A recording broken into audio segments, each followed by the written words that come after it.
Hi, Penelope. Hi, Genie. This is Sophia, and she's a rescue. She had a pretty rough start, feral life. She'd been in several shelters, and I was volunteering at the shelter. I had just moved to Tucson. I didn't even have an apartment yet, and she had this big cone on her head from the thing, and she took one look at me and leapt from the ground into my chest, assuming I would catch her, which I did. So we've been together, and How old was she then? They say she was 2, but I think she was much younger. Yeah. She had had puppies, and the whole thing that happens in shelters. So Right. she at first used to scare grown men. Like when we'd walk down the street, they'd go around the other side. That's how scared she would turn into Cujo. Yeah. We've done a lot of healing work with her. She's a therapy dog now. And how old is she now? She may be 11, 12, somewhere in there. Yeah, she's more than that. More than that? She's more than that. Hold Okay, I don't even know. on. Yeah. 13 keeps coming across. 13? Okay. Yeah, this year. 13 She was years. 13. Okay. She failed her therapy dog 3 times, for therapy dog tests 3 times, because the big dogs would come to say hi and she would turn into Cujo and other things. But anyway, so she's worked with thousands of people in all situations, soldiers, people in hospice, children, kids, everything you can imagine. So she's really done her work. I think she's getting a little bit tired of that work now, that she's older, and she still comes with me, but she'll sit back and watch the other dogs. She'll let Harry do the work. Yeah, but that's what she just said. She said, it's time for Harry to take over. Yeah. She says, we're similar. We have a similar light coming from us, and we both have the same color as dogs. Yes. She said, let him take over, because I'm getting really tired. She's tired. Yeah. She's tired. So she still seems to enjoy going, like the act of being included and all that, but she's like the kids, she just wants to sit, so she wears her little tutu. But she has been extraordinary and helps people who are in training to become veterinary techs. She would be the demonstration dog, and we would do the soothing touch with her. So she's done quite a bit of work. So I just wanted to see if she has anything that she'd like to say. Sure. And, then we'll talk about some of the issues that are going on. Okay, You know great. about. Great. So let me get in touch with her first. She says, first of all, she wanted to thank me for seeing that she was a special dog. She says she's always considered herself special. She said even when she was young and in that different life where things were so hard, she said she looked around and she just went, I'm meant for something more. And she said, but she couldn't get it. Yeah. She couldn't get where it was, and nobody could get it for her. Nobody saw her. And she says immediately she knew what it was as soon as she saw you. She said, and she says right now, she says, I was meant to heal people. And she says, I was afraid. Yes, I was very afraid of people. I was afraid of everything. She says, but that wasn't me. That was what happened to me. She says, a lot of it happened because I was so abused. She said, I felt like the world was battering me from every turn. And she said, but I knew inside there was something for me. I just knew that I had to stay around long enough to find out what it was. And she says, that's why she leapt into your arms. She saw you.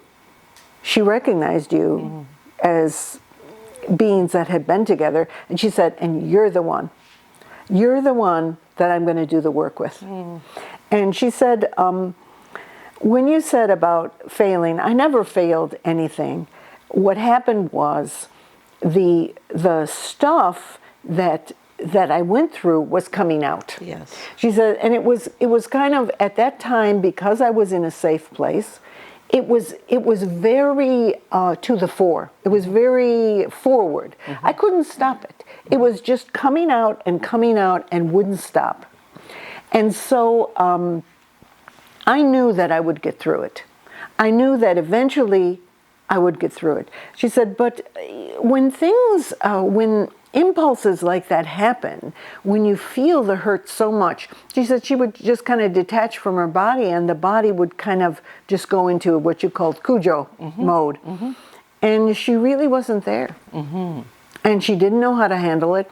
but she had confidence that she would get through it with you. You know, that you would hold a space for her of knowing who she is long enough that she would get through it. She says that now I'm an old lady. She said, you know, I really love my life, but it's not the same as it used to be. She said, I really feel because of the situation in her early life that she was sort of shortened, her life was shortened, because her, and when she's just showing me, I'm translating this into words, but she's showing me her body, and I get that the organs didn't get their proper nutrition. And that she was deprived not just of the love and the connection, but she was deprived of the nutrition, so that she actually didn't develop properly when she was younger. And she says, that shortened my life on this end. She said, but I don't care. She said, I got to do what I was meant to do here. And I really feel fulfilled. And she said, you totally understand me, and I feel really fulfilled. Yeah. So that's what she wanted to say. Thank you. Yeah, wonderful. Is there anything else that you wanted to ask her? Well, I'd like to ask about some of the physical. Obviously, she's, you know, having this accelerated aging situation. Yeah. So we've got a couple of things going on. We've got a cough that is totally, she's had it for years, but, and the vets haven't really had an answer. And right now I went to another vet, he put her on a steroid, which helps somewhat, but they said it's not good for... No, it's going to ruin her other organs. Right. Yeah. So just to understand what we can do to make her more comfortable. You know, I don't know if she's in any pain. And also, we've got peeing and pooping in the house now. Yeah. So physically, it's a little bit of a rough time. Right. Okay, let me just listen to her.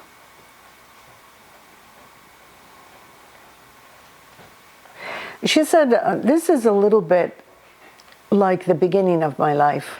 I was checked out a lot of the time, out of the body. She said the body was hard to face because it hurt a lot. And she's talking about early in her life, that she had a lot of hurts. And she was hurt by people and by dogs. And she said, I don't really pay that much attention to it, because what's the point?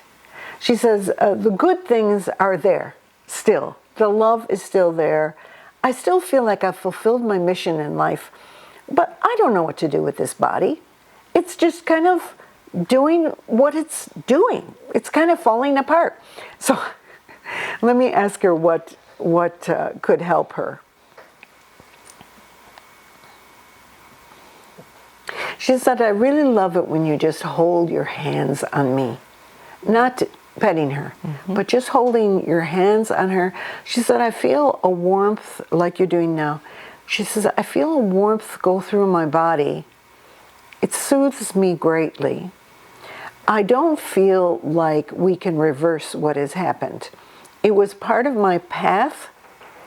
It was part of what put me into even greater devotion once I found what I was meant to do.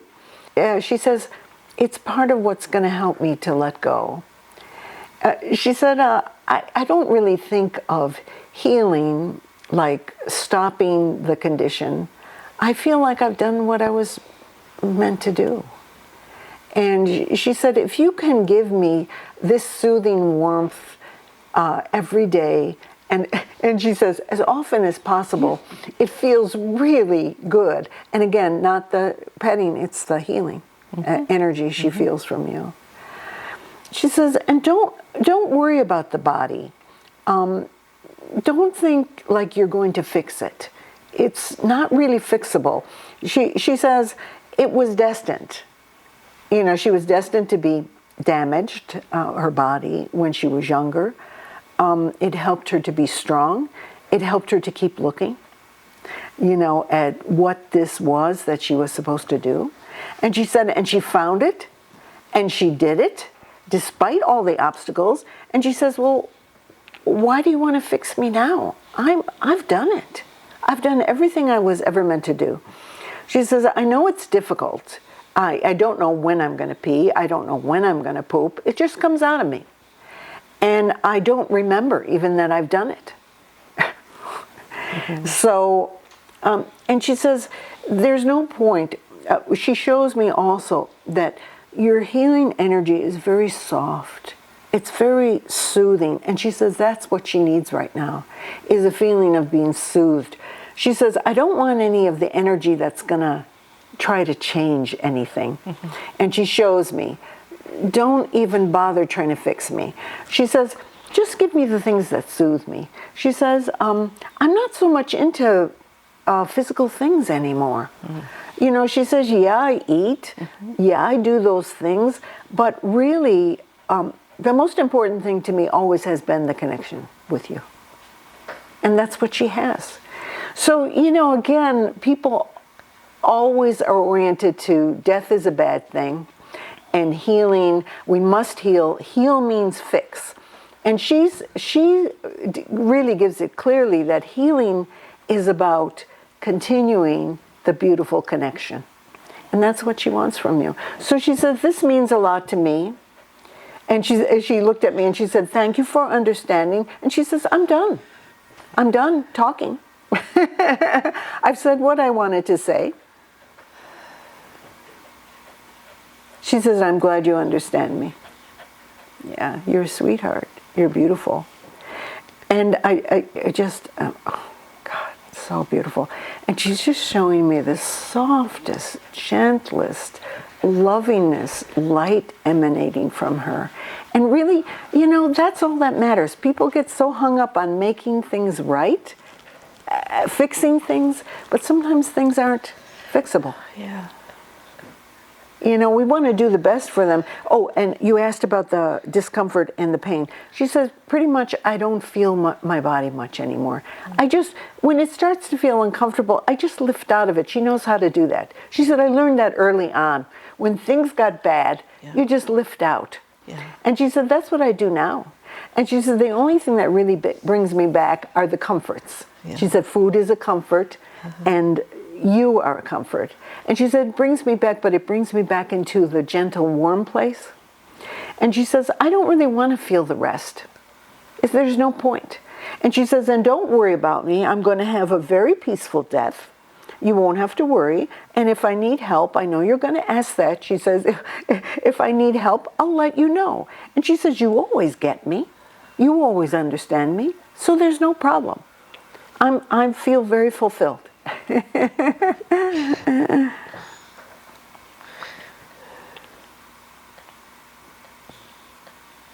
She says, are we done now? She says, I'll stay here on the camera because I know that's what people want, but are we done?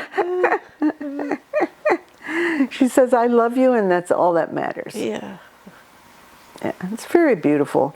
I mean, it kind of, you know, just shows me so clearly when the way she states it. She's handling everything. Yeah. She knows how to handle things. I know it's hard for you, you know, to see the deterioration, and it's also hard, you know, to have to do so much cleanup, but really there's sometimes where you can't avoid that. It really reminds me of Belinda was, her time was out on the streets of Mexico City. She was a starving stray and she had to battle to survive. Yeah. And she was poisoned and she had chronic problems ever since. She had to have a kidney removed. But it reminds me of that. That's what Belinda did at the end.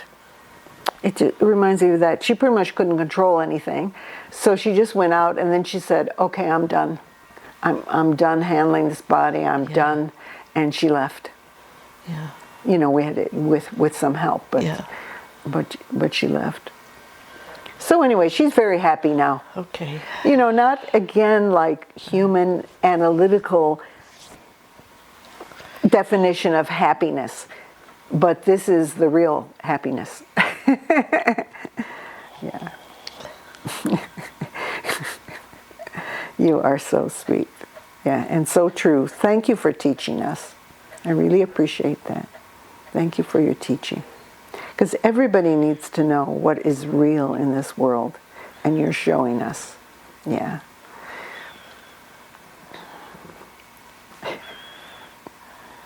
That's more comfortable. Okay. Thank you.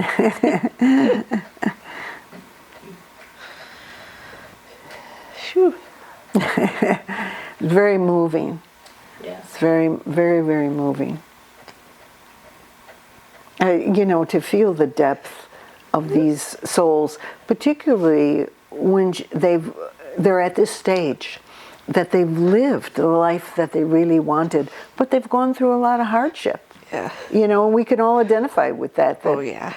Life on earth is not easy sometimes, and sometimes it's rougher for some than it is for others. If we can just accept the experience in the light of how they view it, and each being will be different. Some will say, yeah, I want relief from pain, get me to the vet. And she's not saying that. So I respect that. I always respect what they say, even if it's hard for me. Yeah. Thank you, Sophia.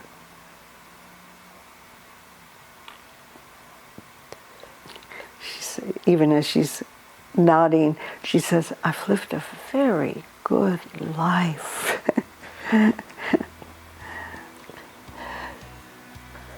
Lots of learning from her. Very beautiful.